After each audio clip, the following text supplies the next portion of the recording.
Hey, my name is Ben Hartley. I'm 37 years old, and I run a small bakery on the corner of the street where I've lived my whole adult life. I'll tell you how it started, because nobody believes it the first time. My neighbor knocked on my door on a Thursday night and asked me to be her husband for the weekend. I'd lost my wife 3 years before, and I hadn't said yes to anything bigger than a bread order since. I said yes to a stranger's marriage before I'd finished my coffee. And by Sunday, the only thing about that weekend that wasn't real was the part we'd planned. Let me back up. My wife's name was Anna. We opened the bakery together 9 years ago, 2 kids with a loan and a second-hand oven, and more nerve than sense. She was the heart of the place. I did the early baking, she ran the front, knew every customer's name, slipped free cookies to every kid who came through the door. The bakery smelled like cinnamon and her, and I used to think that smell would outlive both of us. She got sick the winter of our 6th year. By spring, she was gone. I was 34 years old, and I didn't know how to be a person without her. I kept the bakery open because I didn't know what else to do with my hands. I baked every morning the way I always had, but I stopped doing the parts that were hers. I stopped learning new customers' names. I stopped slipping cookies to kids. I'd bake 40 loaves and sell them through a window like a vending machine and go home to a dark apartment. And the smell that used to mean Anna just meant another day to get through. There was one thing she used to say that I couldn't shake. When we first opened and I'd panic about baking too much, making too much, she'd laugh at me. Ben, she'd say, "You can't bake for one. That's not what the oven's for. The whole point is somebody walking in the door because they smelled it from the street. You bake like somebody's coming." Always, after she died, I baked plenty. But I stopped baking like anyone was coming. Nobody walked in. I made sure of it. Then there was Tessa. Tessa Lane lived 2 doors down with her little boy Milo. She was a hairstylist, 34, and she was the busiest person I'd ever seen, always coming or going, a kid on her hip or by her hand, juggling a stroller and grocery bags, and a phone wedged against her shoulder. We were neighbors the way city people are neighbors. Hellos in the hallway. A held elevator. I knew Milo liked the chocolate chip more than the oatmeal, because once, before I'd decided to stop, I'd handed him a day-old cookie and watched his whole face light up. I'd fixed her porch light once, shoveled her stretch of walk a few winters. Small things. The things you do without it meaning anything. I didn't know her. Not really. So when she knocked on my door that Thursday night, I was surprised to even see her there. "Ben," she said, "I need to ask you something insane, and I need you to let me get all the way through it before you say no." Okay. She took a breath like she was about to jump off something. My parents' 40th anniversary is this weekend. The whole family's going up to the lake house. My sister, my mom, all of them. Her hands were twisting together. And about 4 months ago, on the phone, my mother she does this thing where she makes me feel like the family disaster. The divorced single mom who can't keep her life together. And Milo was crying in the background. And I was so tired. And I told her I'd met someone. A good man. That it was serious. Her voice dropped. And then I let it grow, because every time I called, she'd ask, and it was the only time she sounded proud of me. By last month, I'd told her we'd gotten married. Quietly, no big wedding. I didn't say anything. I just listened, the way Anna would have. "It's not even about me," Tessa said, and now her eyes were wet. "It's about Milo. Every reunion, my sister's perfect kids have their perfect dad, and the aunts look at my boy like he's missing something, and they ask him where his daddy is right to his face. And he's 6, Ben, He doesn't have an answer, and it's not his job to have one. She wiped her eyes hard, angry at the tears. I just wanted him to have one weekend where nobody looked at him like that. One weekend where he got to be a kid with a family, like everybody else's. And now the weekend's here and I have to either produce a husband or admit I made the whole thing up and prove every awful thing they think about me. She looked at me, desperate and mortified. You're kind. You're alone. You're the only person I could think of who might say yes. Will you be my husband for one weekend? The old me, the me from the last 3 years, would have said no. I said no to everything. No was safe. No was a dark apartment and 40 loaves and the door staying shut. But I looked at Tessa Lane standing in my doorway, exhausted, brave enough to ask a near stranger for help to protect her little boy's feelings, and I heard Anna laughing in the back of my head. You bake like somebody's coming, Ben, always. Yes, I said. She blinked. Yes? Just yes? I'll need to know our story, I said. How we met. When, what I do that you fell for. If your sister's as sharp as you say, she'll test it. I stepped back to let her in. Come in. We've got a marriage to invent before Saturday. We spent 3 hours at my kitchen table building a life. We met at the bakery, true enough, easy to remember. I'd given her son a cookie, also true. I'd asked her to coffee, then dinner. We'd married small because we'd both been burned before and didn't want a circus. We rehearsed how we'd look at each other, what I'd call her, the fact that I take my coffee black and she takes hers with too much sugar. Around midnight, Milo wandered out in his pajamas, rubbing his eyes, and stopped dead when he saw me at his mother's table. You're the cookie man, he said. I am, I said. Tessa knelt down. Milo, baby, this is Ben. He's going to come to Grandma's with us this weekend. He's a really good friend, and he's going to help us have a nice time. Okay? Milo studied me with the total seriousness only a 6-year-old can manage. Do you have cookies at the lake? I'll bring some, I said. I'll bring a whole box. He nodded like we'd signed a contract, and he went back to bed, and Tessa looked at me across the table with something between gratitude and terror, and I felt, for the first time in 3 years, like I'd said yes to my own life. The lake house was bigger than I'd pictured, and louder than I'd braced for. Tessa's family came at us in a wave the second we pulled in her father. Warm and a little overwhelmed, her mother Diane with a smile that took inventory, and her sister, Brooke, polished and married to a man named Greg, who shook my hand like he was assessing collateral. I was introduced as Ben, the husband, the baker, and I watched the family recalibrate in real time. They'd expected Tessa to show up alone again, the way she always had. Instead, she'd arrived with a quiet, steady man and a son who, within the hour, was following me around asking if I could skip stones. I could skip stones. Anna and I used to. I taught Milo on the dock that first afternoon. The two of us crouched at the water's edge, and when he finally got one to hop twice, he screamed loud enough to scatter the birds and threw his arms around my neck.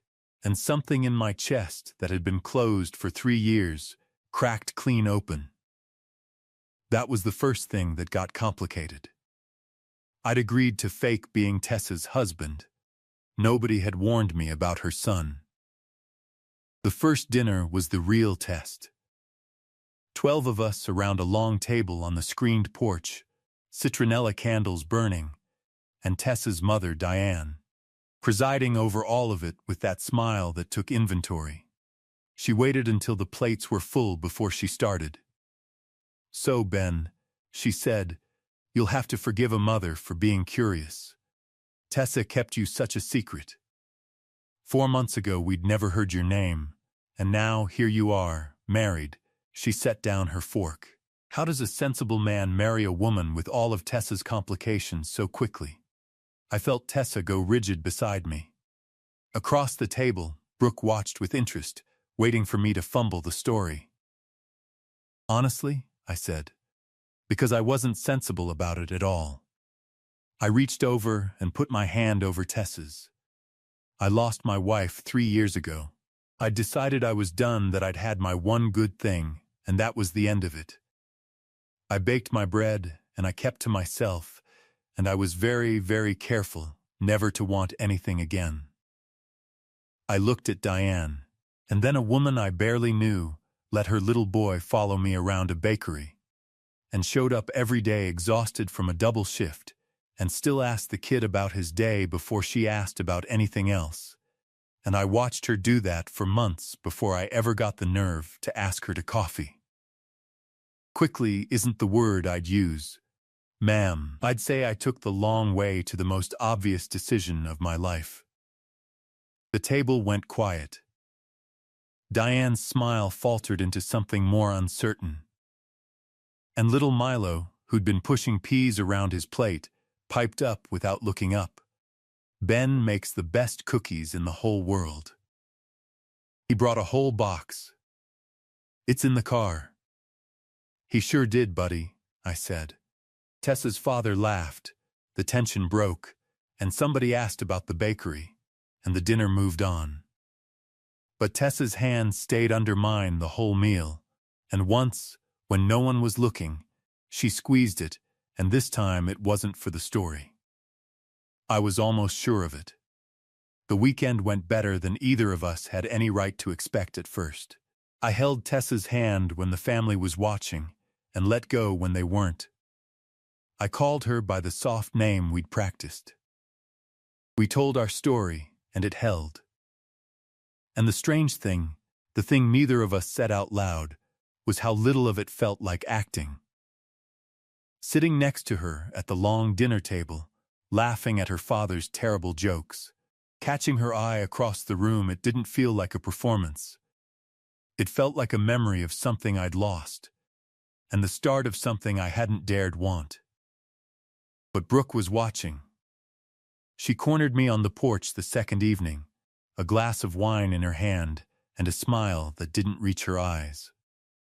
"So," she said, "Ben the baker, you married my sister awfully fast. Funny she never mentioned you until a few months ago, and suddenly you're married?"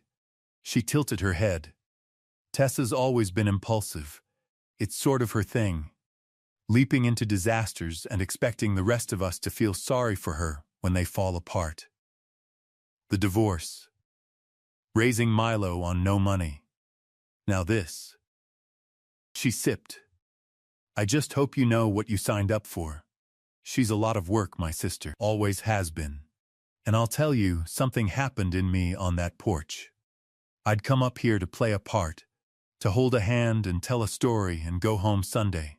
But I'd spent 2 days watching Tessa run herself ragged, making sure everyone else had a good time. Watching her shield Milo from the aunt's questions. Watching her absorb her mother's little cuts with a grace that cost her more than any of them knew. And here was her own sister, calling that a disaster. "Can I tell you what I see?" I said quietly. "I see a woman who's raised a kind, funny, brave little boy completely on her own. Who works on her feet all day and never once made it your problem. Who came up to this lake every single year and let this family treat her like the cautionary tale, and still showed up smiling so her son could have a holiday." I held Brooke's eyes. "You call that a disaster? I've been around a while, Brooke. I lost the person I loved most in the world. And I learned something doing it. Most people break under a quarter of what your sister carries every day without complaining. You don't pity people like Tessa. You stand up when they walk in the room." Brooke's smile was gone. She didn't have anything to say. She went back inside. What I didn't know was that Tessa had come out to find me, and had stopped in the doorway, and had heard all of it. She didn't say anything either. But that night, after Milo was asleep in the bunk room, she found me on the dock where I'd gone to be alone with the water, and she sat down beside me. Close, and for a long while neither of us spoke. "You weren't supposed to mean it," she finally said. On the porch. "That was way past the job." "I know. Why'd you say it then?" "Because it was true," I said. "And because somebody in this family should have said it to your face 10 years ago, and nobody ever has." I looked at her in the dark. "Tessa, can I ask you something real? Not for the story. For me." "Okay, Milo's dad. What happened?" She was quiet a moment, watching the water. "He left when Milo was 8 months old," she said. "Decided fatherhood wasn't for him. Cleaned out the account on his way out the door. I never told my family the half of it. I let them think the divorce was just two people who didn't work out. Because the truth made me feel like more of a failure, like I should have seen it coming." She pulled her knees up. "So they think I picked wrong and gave up.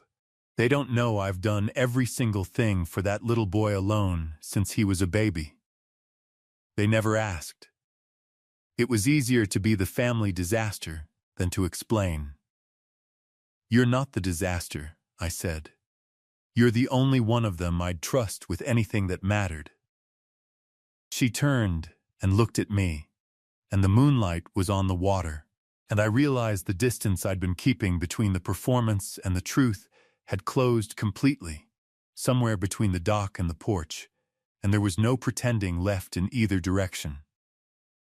"This was supposed to be fake," she whispered. "I know," I said. "When did it stop?" "I don't know," she said. "Somewhere around the second hop of that stone. I kissed her on the dock at the lake house, and there was nothing fake about it. And nothing about it was for an audience, because there wasn't one. Just the two of us and the water, and a thing that had snuck up on both of us while we weren't watching." Then a small voice behind us said, "Are you my mom's husband for real, or just for the weekend?" We both turned. Milo stood at the end of the dock in his pajamas, the way he had that first night, having wandered out half asleep and found us. Tessa's face went white. "Baby, what are you? Aunt Brooke said it's not real," Milo said, and his lip was trembling. "She told her kids you're just pretend. She said you're going to leave Sunday like everybody leaves." He looked at me, and his small face was breaking, and he asked the only question that mattered. "Are you going to leave too?" "I want to tell you I had a plan. I didn't. I had a 6-year-old asking me the truest question anyone had ever asked me, and a woman beside me holding her breath, and 3 years of a shut door behind me. I got down on the dock so I was level with him. "Milo," I said, "here's the truth, and I'm only ever going to tell you the truth. Your aunt's right that I came up here this weekend pretending. Your mom and I made a deal, because she wanted you to have a really good time, and that's how much she loves you, she'd do anything." I took a breath. But somewhere this weekend, I stopped pretending. I taught a kid to skip stones, and I didn't want to stop. I sat next to your mom at dinner, and I didn't want to go home. So no, I'm not going to leave Sunday. I held out my hand to him. "If your mom will have me, I'd like to come around for real. For a long time. The slow way. Is that okay with you?" Milo looked at my hand. Then he ignored it completely and threw both arms around my neck. And over his shoulder I saw Tessa with both hands pressed to her mouth, crying the way she'd been too strong to cry in front of her family all weekend. We didn't announce anything to the family. We didn't have to. We just stopped pretending, and somehow that was louder than any announcement. We took the slow way, exactly like I promised Milo. Real dates. Real time. I learned how Tessa took her coffee for real, and it was nothing like the story we'd invented. She learned that I talked to my late wife sometimes, out loud, in the early mornings at the bakery, and instead of being threatened by it, she asked me to tell her about Anna. And she listened, and she let Anna be part of us, instead of a ghost between us. That's a rare kind of grace. I'd only met it once before. There was one evening, a few months in, that I knew for certain. It was late, the bakery closed, and I was teaching Milo to knead dough at the big steel table while Tessa swept up front.